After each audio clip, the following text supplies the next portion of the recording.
smokescreen. Gordon was feeling stuffed up.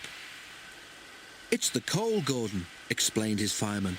"It's clogging up your tube something awful, but we'll have to make do with it, for there's nothing else." "Why not have a good sneeze, Gordon?" suggested Henry, thinking of the time when he'd punished some boys for dropping stones on him. "That will clear your tubes." "Certainly not," replied Gordon with dignity. "The Fat Controller wouldn't approve.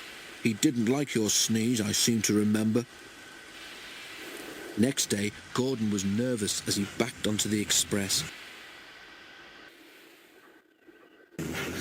"At least I shan't slip today," he thought, "but I suppose they'll laugh at me again if I don't keep time."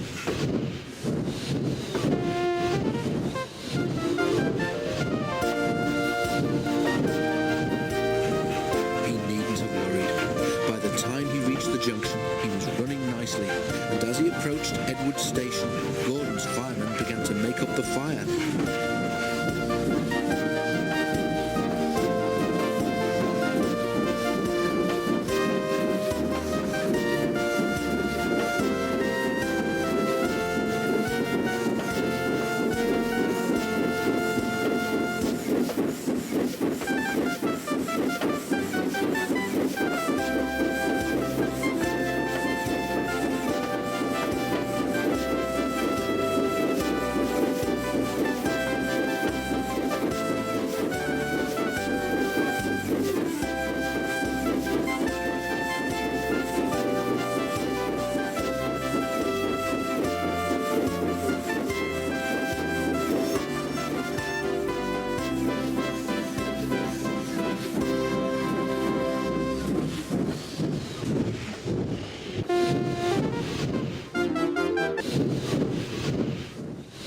"Let's get a good run at the hill while you've got steam to do it," he said. "I don't trust this low-grade coal." At the station, a party of wedding guests, all in their best clothes, was standing on the platform. As Gordon swooshed through, running hard for the hill, smoke from the newly made fire streamed from his funnel.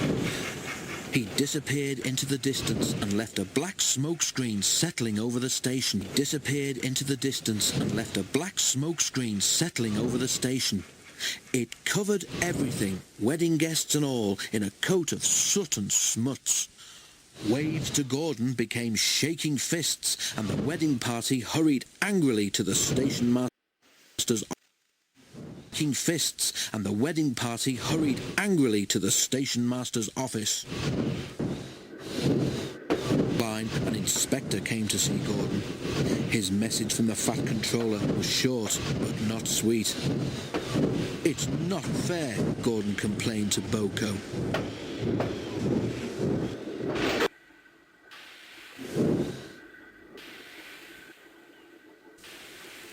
"It's not fair," Gordon complained to Boko.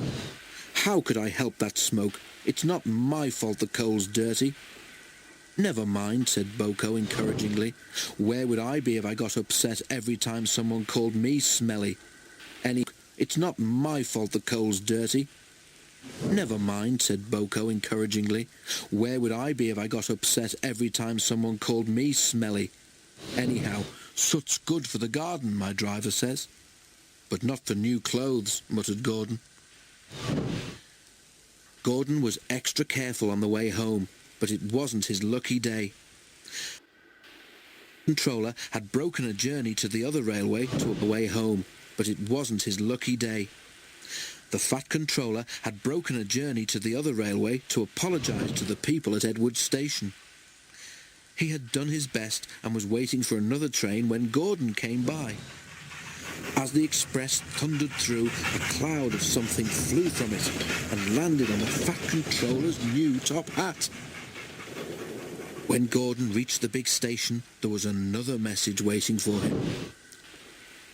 "The Fat Controller says," announced the inspector, "that Gordon blew ashes on his top hat as he passed Edward Station."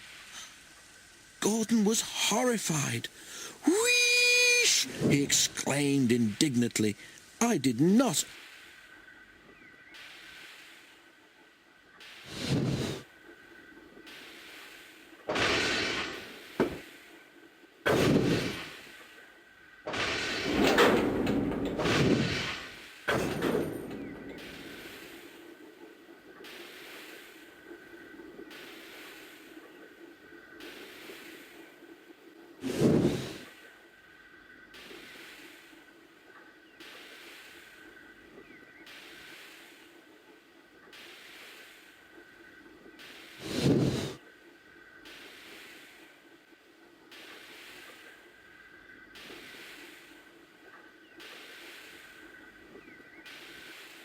Gordon went sadly back to the shed.